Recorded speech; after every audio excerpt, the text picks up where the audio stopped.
ते सॅम्पल कसलं? सॅम्पल कसलं म्हणजे सर मी थोडक्यात तुम्ही तुमचं पर्सनल काम करत होता तेही आमची परमिशन नसताना.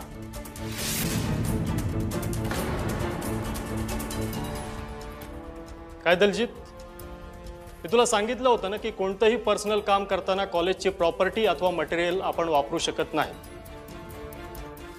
अश्विनी, तुमच्या कामाबद्दल आणि तुमच्या सिन्सिअरिटीबद्दल आम्हाला खूप रिस्पेक्ट आहे, पण म्हणून कॉलेजचे नियम तोडून आम्ही तुम्हाला कोणतीही स्पेशल परमिशन देऊ शकत नाही.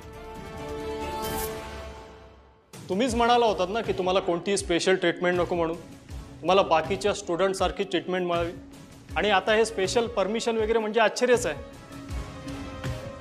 हो सर, तुमचं म्हणणं अगदी बरोबर आहे. काय झालं सर? मी परमिशन दिलेली नसतानाही एक कॉलेजच्या लॅबमध्ये आपले व्यक्तिगत काम करतात, हे कॉलेजच्या नियमाला धरून नाही. अश्विनी त्यांचं पर्सनल काम इथे करत नाहीयेत. म्हणजे अश्विनीच्या असाइनमेंट्समध्ये काही मिस्टेक्स होत्या, त्यामुळे मी त्यांना एक्स्ट्रा प्रोजेक्ट वर्क दिलं होतं, ते कंप्लीट करतायत त्या. सर तुम्ही अश्विनी, तुम्ही तुमचा एक्स्ट्रा प्रोजेक्ट वर्क लवकर कंप्लीट करा. माझं सरांशी बोलणं झालंय. ओके दलजीत, तू का थांबलायस इथे? सर वो कॉलेज खत्म हुआ था ना, तो अश्विनी ये अकेली ही रुकी थी, तो उसके साथ उसे कंपनी देने के लिए रुका था सर. प्रोजेक्ट वर्क होतं तर फॅकल्टीमधलं कोणीतरी थांबणं अपेक्षित होतं. असं स्टुडंटने एकट्यानं थांबणं बरं नाही. पुढच्या वेळी असंच काही असेल तर तुम्ही थांबा. येस सर, मी पुढच्या वेळेला हे लक्षात ठेवेन, आणि खरंच सॉरी. बरं खांडेपारकर, आम्ही येतोय.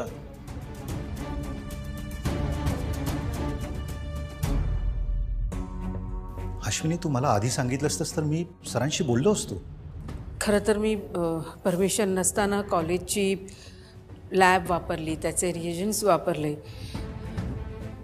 आणि सर हे आपल्याला प्रिन्सिपल सरांना सांगायला हवं. मी अश्विनी, कॉलेजचे रिएजन्स इक्विपमेंट्स ऑलरेडी तू वापरून झालेले आहेत. आता सरांना सांगून काय उपयोग आहे?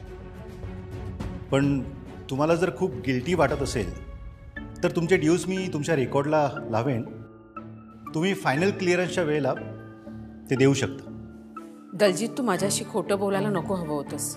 अरे अश्विनी, मैंने वो श्रेयस अंकल को सब बताया था. उन्होंने बोला कि अश्विनी को अभी कुछ मत बताना, और सब ये झोल हो गया.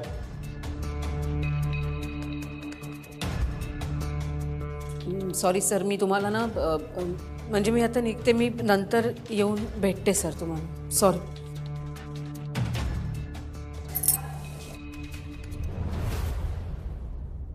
तरी मी 10 वेळा सांगत होते खोटं बोलू नका, तिच्याशी खोटं बोलू नका.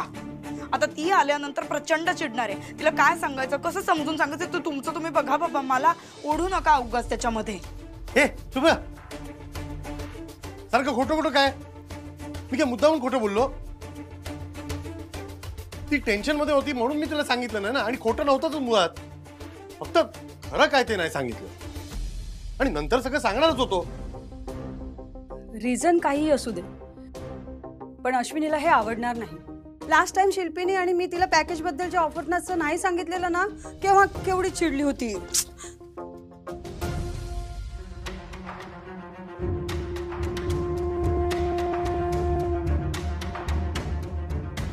प्रिन्सिपल सरांनी लॅबमध्ये काम करायची परवानगी दिली, ही आयडिया कुणाची होती?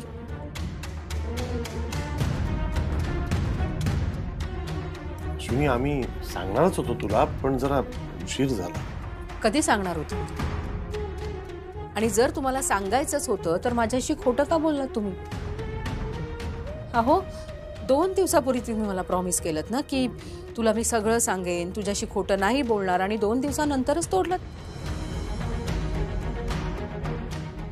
अहो, कॉलेजमधलं माझं ॲडमिशन कॅन्सल व्हायची वेळ आली होती, तेव्हा सगळी कॉलेजची मुलं आणि स्टाफ माझ्या पाठीशी उभे राहिले, म्हणून मला कॉलेजमध्ये परत ॲडमिशन मिळालं, आणि आता त्याच कॉलेजमध्ये. कसं कळत नाही तुम्हा लोकांना? हां, प्रिन्सिपल सरांनी मला या कॉलेजची ब्रँड अँबॅसेडर होशील का असं विचारलं होतं. त्यांनीच मला कॉलेजच्या लॅबमध्ये चोरून काम करताना पाहिलं. किती लाजिरवाणी गोष्ट आहे. तरी मी दादाला सांगत होते की वहिनीला आपण खरं सांगून टाकूया, पण माहित होतं ना, मग सांगितलं का नाहीस तू? अगं लपवायचं असं म्हणून नाही, पण सांगणार होतो, म्हणजे सांगणारच होतो, पण राहून गेलं. हे बघ शिल्पी, मला ही कन्साइनमेंट घ्यायचीच नव्हती, पण तुम्हा लोकांच्या आग्रहाखातर मी ही कन्साइनमेंट करायला होकार दिला. वहिनी अगं तसं नाही ग, पण म्हणजे खोटं बोलणं आणि खरं लपवणं या दोन्ही गोष्टींमध्ये काही फरक नाहीये शिल्पी. तुला माहिती, तुझा ना मला राग आला नाहीये, पण मी खूप हर्ट झाले. आई अगं पण प्लीज मयू, तुम्ही सगळ्यांनी ही कन्साइनमेंट घेतली आहे ना,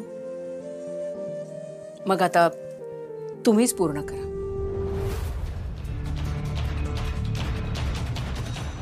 ह्या ऑर्डरशी माझा काहीही संबंध नाहीये. अगं कसं शक्य आहे? पण वहिनी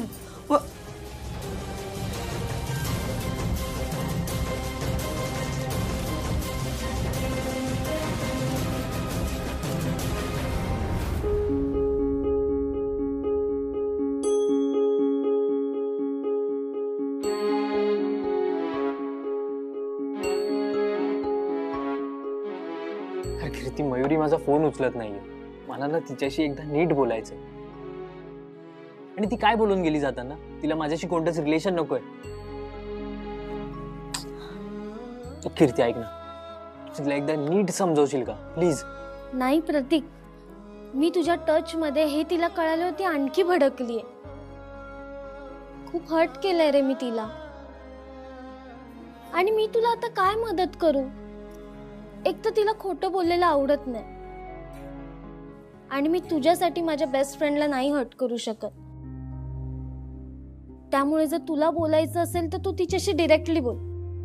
सॉरी.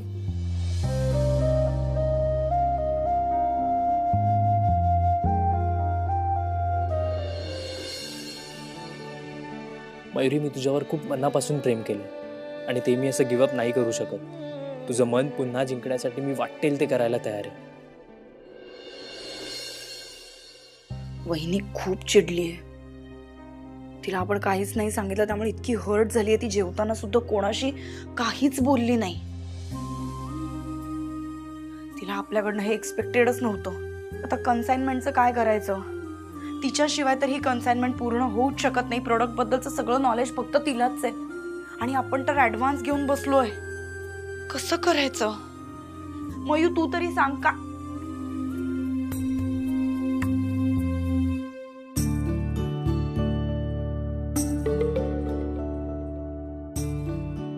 मयू तू रडतीयस? काय नाही. काय काही नाही? मी आत्ता बघितलं डोळे पुसत होतीस. काय झालं सांग ना. आत्ता प्रतीक परत आलाय आणि मी भेटले त्याला. व्हॉट? तू प्रतीकला? अगं पण का भेटलीस? आम्ही भेटलो, पण मी आमचं नातं संपवलं आत्या. त्याला सांगितलं मी की माझ्याशी कधीच बोलू नकोस म्हणून. अगं पण मयू मी बोलू का प्रतीकशी? तसंही हे सगळं माझ्यामुळे झालंय. मी बोलते. नको आता, तू नको टेन्शन घेऊ या गोष्टीचं. मी सगळं संपवून आली आहे. आता कोणालाच काहीच काळजी करायची गरज नाही. अगं मयू, आत्या खरंच तू नको विचार करू या गोष्टीचा. जे व्हायचं ते झालं. मी ठीक आहे.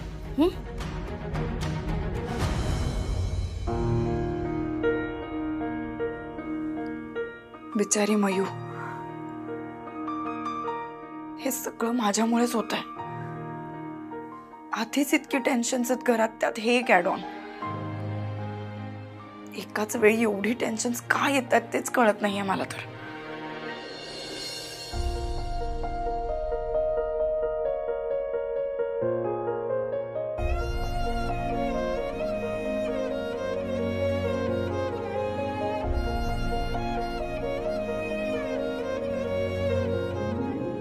अश्विनी सॉरी. अगं खरंच सॉरी, मला हर्ट करायचं नव्हतं तुला. तुम्ही मला प्रॉमिस केलं होतं ना माझ्याशी परत खोटं बोलणार नाही, आणि तरी खोटं बोललात. मग आता जे सॉरी म्हणताय त्याला काय अर्थ आहे? मी ना तुला एक गोष्ट आता स्पष्टच सांगतो. मी खोटं बोललो तुझ्याशी, ठीक आहे. तुला बिझनेसही तुझ्या तत्वांवर करायचं हेही मला माहिती आहे. पण एक लक्षात घे की मला बिझनेस मधलं तुझ्यापेक्षा जास्त कळतं. बिझनेसमध्ये कधी कधी आपला खरेपणा, आपला प्रामाणिकपणा हे सगळं बाजूला ठेवावं लागतं. आता काल आपण खोटं बोललो किंवा सत्य लपवलं, त्यामुळे ते एक्सपेरिमेंट तुला करता आले ना लॅबमध्ये, त्याचे रिझल्ट तुझ्या हातात आले ना. हो मिळाली ना, पण मला असा खोटारडेपणा करायचा नाही. खोटारडेपणा नाही म्हणत याला, हे बिझनेस मधले छक्के पंजे आहेत, हे करावे लागतात. असं काय करतेस तू? अच्छा आता मला सांग, आपण एखादी गोष्ट 2 रुपयाला घेतो आणि बिझनेस करताना ती 5 रुपयात विकतो की नाही? मग खोटेपणा नाही झाला? 2ची गोष्ट 2लाच घ्या आणि 2लाच विका. सोशल सर्व्हिस करायची का? बिझनेस करायचं ना. फायदा कसा होणार सांग ना मला. आता कुहूला पराठे आवडत नाही, पण तू काहीतरी करतोस ना, तिला सांगते मी एकदम इंटरेस्टिंग पराठा बनवलाय, सॉलिड पराठा बनवलाय, खाऊन बघ, आणि ती खाते बिचारी. खोटं बोललीस ना? हो ना, घालते ना मी कुहूला पराठे खायला. पण जर दुधी भोपळ्याचे पराठे असतील तर ते बटाट्याचे पराठे असं नाही सांगत. हे बघा, एखाद्या गोष्टीचं ना कौतुक करून गोष्ट विकणं हे वेगळं, आणि खोटं बोलून गोष्ट विकणं हेही वेगळं. माझं तो उलट म्हणणं आहे. कुठली गोष्ट इतकी कॉन्फिडेंटली विका ना, की थालीपीठ असलं ना तरी सुद्धा सांगायचं बॉस सबसे बेस्ट पराठा आहे, समोरचाही गोंधळ झाला पाहिजे. अरे हे पराठा आहे का थालीपीठ आहे? याला बिझनेस स्किल्स म्हणतात. आणि आता त्या अधोक्षत सरांनी तुझी साईड घेतली आहे ना, तर प्लीज उद्या जाऊन एकदम प्रामाणिकपणाचा पुतळा नको बनू कॉलेजमध्ये, त्यात अजून वांदे होती. आणि असा बिझनेस केलास ना तर तो बिझनेस वाढायचा जाऊ दे, तो बुडून जाईल. सो प्लीज माझं ऐकत जा जरा. आधीच तुम्ही माझ्याशी खोटं बोललाय आणि त्या गोष्टीचं समर्थन करताय. असं नाहीये अश्विनी, मला तुझ्याशी खोटं बोलावं लागलं कारण तुझा मूड ठीक नव्हता, तेव्हा तू अपसेट होतीस. पण जेव्हा खरं बोलायची वेळ आली तेव्हा वेळ निघून गेली. पण चल, या सगळ्यानंतर जे काय झालं ते आपल्या फायद्याचंच झालं ना अश्विनी. हो झाला असेल ना फायदा, पण त्यासाठी मला कॉलेजचा नियम मोडावा लागला. मला खोटं बोलून लॅब वापरावी लागली. अरे it's okay, will pay for it. तुझे सरच म्हणाले ना, if you use it then pay for it. देऊ पैसे, काय मोठी गोष्ट आहे त्यात. मला हे अजिबात पटत नाहीये. अरे पटत काय नाहीये? बिझनेस करतेस तू, बिझनेस करताना या सगळ्या गोष्टी होणार, या सगळ्या गोष्टी तुला फेस कराव्या लागणार. कधी कधी खोटं बोलावं लागतं, कधी कधी मॅन्युप्युलेट करावं लागतं, काही गोष्टी क्लायंट्स पासून लपवाव्या लागतात. एखादं रॉ मटेरियल मिळत नसेल आणि ते अर्जंटली हवं असेल ना, तर लोकांना ब्राईबही करावं लागतं, पैसे द्यावे लागतात. आणि बिझनेस ना आपल्या एकट्याचा नसतो अशोक, त्यावर खूप लोक निर्भर असतात, खूप गोष्टी निर्भर असतात. समजा उद्या तू पार्लर बंद केलंस तर काय होईल? तुझं जे होईल ते होईल, पण तुझ्याबरोबर जेनिफरचंही नुकसान होईल, तिचीही नोकरी जाईल, तिची सॅलरी बंद होईल, बाकीच्या केवढ्या गोष्टी सगळ्या हलतील. का? कारण बिझनेस तू बंद केलास. पण बिझनेस करताना ना स्वतःचा, एकट्याचा, स्वतःच्या तत्वांचा, एवढ्याच गोष्टींचा विचार करायचा नसतो, ओव्हरऑल सगळा विचार करायचा असतो. अश्विनी मला सांग, आजपर्यंत मी तुला सांगितलं संसार कसा करावा? नाही. का नाही सांगितलं? कारण त्यात तू नंबर 1 आहेस. पण बिझनेस कसा करायचा हे मला तुझ्यापेक्षा जास्त माहिती आहे, मला जास्त एक्सपिरियन्स आहे, आणि तू माझं ऐकावं असंही मला खूप मनापासून वाटतं. मान्य मला, माझ्यापेक्षा तुम्हाला बिझनेस मधलं जास्त कळतं, तुम्हाला खूप नॉलेज आहे. पण मी खोटेपणाने नाही वागू शकत. आजपर्यंत मी खरेपणा आणि प्रामाणिकपणा जपतच इथपर्यंत आले, आणि मला माझे एथिक्स जपूनच पुढे जायचे. त्याच्यामुळे कोणत्याही परिस्थितीत मी खोटं बोलणार नाही, आणि ह्या पद्धतीचा बिझनेस मी नाही करू शकत.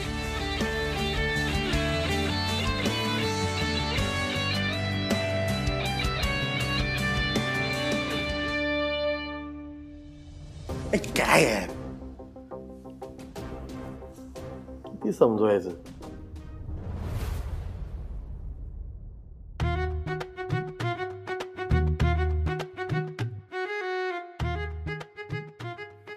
आई दे मी चहा देते.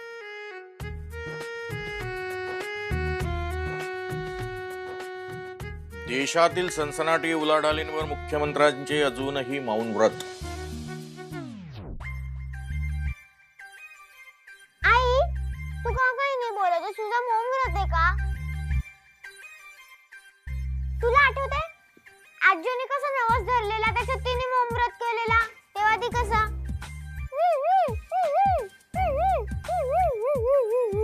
असं करत होती. तुझा पण मौन व्रत आहे, तू पण तसंच करशील का?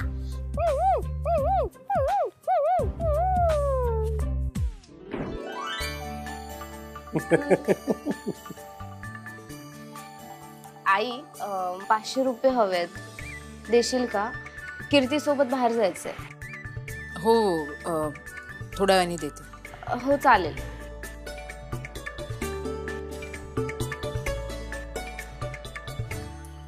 त्या कन्साइनमेंटचं काय करायचंय का मी एकटीने सगळं करायचं? चला आता लवकर कामाला लागा, वेळ वाया नका घालू. सूत्रांकडून मिळालेल्या माहितीनुसार असे स्टेटमेंट आले आहे की सरकारने मंत्रिमंडळ विस्तार करून खाते वाटप देखील केलेले आहे. वहिनी, याचा अर्थ तुझा राग गेला ना? असं रागवत बसलो ना तर बिझनेस होणार नाही आणि संसारही होणार नाही. अश्विनी थँक्यू आणि सॉरी पण. माझा नियम लक्षात आहे ना तुमच्या? हा लक्षात. वहिनी तू कॉलेजला जा, मी पार्लर मध्ये जाऊन जेनी सोबत कोऑर्डिनेट करते. मी पण येतो तुझ्याबरोबर. पार्लरला ते आपल्या ऑफिसमध्ये सगळं ते सामान आलंय, ते ठेवायची जागा करावी लागेल ना. आणि एक काम करतो, पांड्याला पण घेतो मदतीला. आई माझं लेक्चर झालं ना की मी सुद्धा मदतीला येते, म्हणजे आपण एकत्रच निघूया.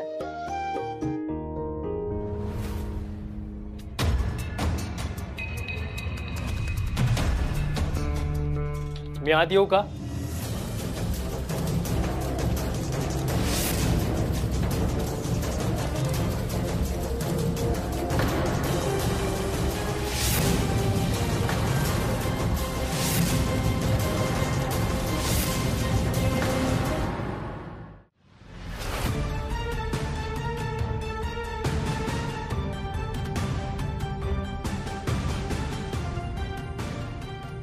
प्रतीक तू का आलायस आता इथे?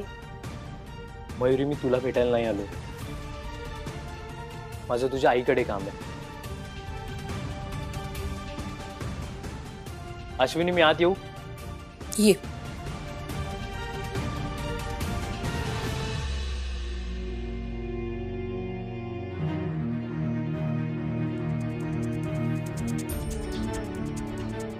अश्विनी तुला आठवते तू मला हे शहर 2 वर्षांसाठी सोडून जायला सांगितलं होतंस, कारण तुला हीच भीती होती ना की जर मी इथे राहिलो तर मी आणि मयू कधी एकत्र येऊ शकतो. पण नाही ग, आता ना तुझ्या मुलीलाच माझ्यासोबत रिलेशन नाही ठेवायचं. रिलेशन नाही, तिला तर माझ्याशी बोलायचंही नाहीये. आय थिंक आता ना हे शहर सोडून जायचं काहीच कारण नाहीये माझ्याकडे. मयू, प्रतीक म्हणतोय ते खरंय? हो. तू भेटली होतीस त्याला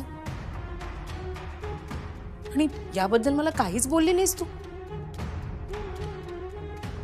वहिनी ती माझ्याशी हे सगळं बोललीये.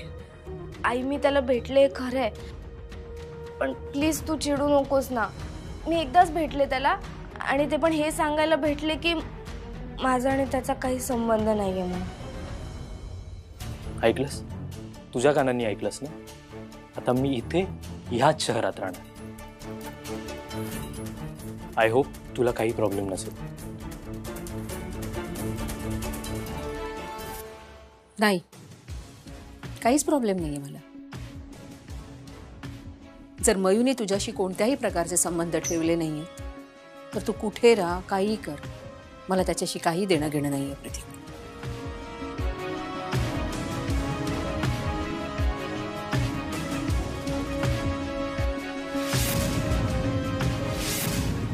हेच ऐकायला मी इथे आलो होतो.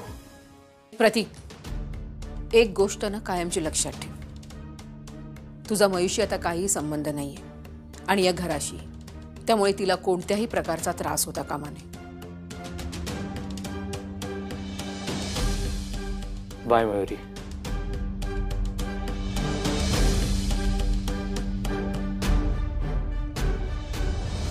मी तुला ओळखते प्रतीक. आपल्यात संबंध नाहीये हे वधवून घ्यायला जरी तू इथे आला असलास ना, तरी मला माहिती आहे तू इतक्या सहजासहजी हे सगळं सोडून देणार नाहीस.